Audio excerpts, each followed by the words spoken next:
उस्मान पीछे आ जा।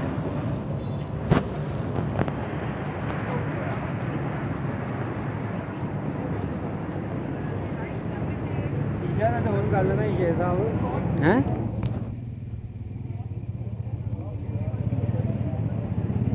शेख साहब आ गए। शेख साहब लॉन्ग मार्च कामयाब है इंशाल्लाह। यार मोबाइल इसी पे ऐसे ही कर लो, ऐसे ही कामयाब लग रहा है आपको?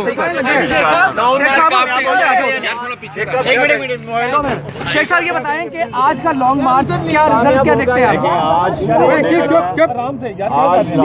शुरू हो रहा है, इंशाल्लाह मोबाइल पे कर निकलेगी।